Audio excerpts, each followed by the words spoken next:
Well, the US market does seem to bounce back, but it seems it's unable to hold on to its gains. The S&P 500 slipped yesterday as uncertainty around the US economy continued to weigh on the equities, thwarting the market's attempts to move recovery from a month-long rout. The broad market index pulled back 0.2%. The NASDAQ composite slid 0.3%, weighed down by losses in Apple and Alphabet. The Dow Jones Industrial Average was down 0.03%. Elsewhere, the IT giant Accenture was in focus. Its shares tumbled more than 7% after the consulting firm revealed in its second quarter earnings call that its Federal Services business has lost contracts with the federal government amid tighter spending efforts under the Trump administration.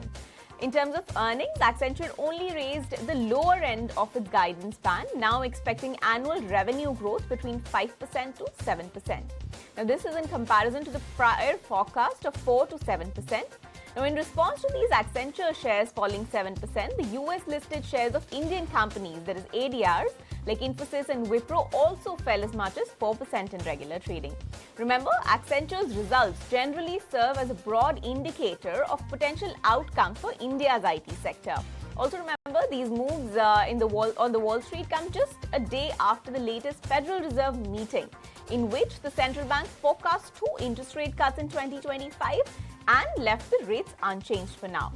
Fed Chair Jerome Powell also pointed to tariffs as a source of concern, especially among consumers, which could put pressure on the economy.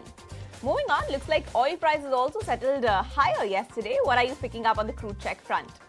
Well, absolutely. Let's take a look at just that. But before we do that, let's also take a look at the weekly moves coming in. As far as the Wall Street is concerned, the S&P 500, of course, on pace for a 0.4% advance on a week-to-date basis.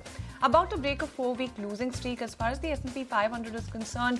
The Dow, of course, on track for a 1.1% gain, marking its best weekly performance since late January as well. And the NASDAQ as well is off about 0.4% in the period as well, heading for its 5th straight losing week and its longest stretch of weekly losses coming in since May 2022.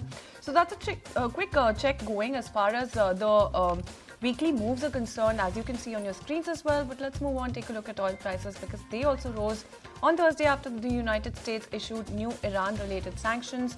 Renewed tensions in the Middle East is also something that we're looking at, countering the strength in the dollar at this point. So those are all the factors that are currently at play when it comes to oil prices. Brent crude futures gained just about 1.7%, closed above that $72 a barrel mark. So very important level coming in as far as Brent is concerned. When you take a look at the US WTI as well, you do have that contract for April that is expiring on Thursday, rose just about $1 thereabout. $68 a barrel is the kind of level that you're looking at as far as US WTI is also concerned. Now, in terms of key recent news and updates, you do have the US that issued new Iran-related sanctions targeting entities, including for the first time a Chinese teapot or independent refinery and vessels that supplied crude oil to such processing plants.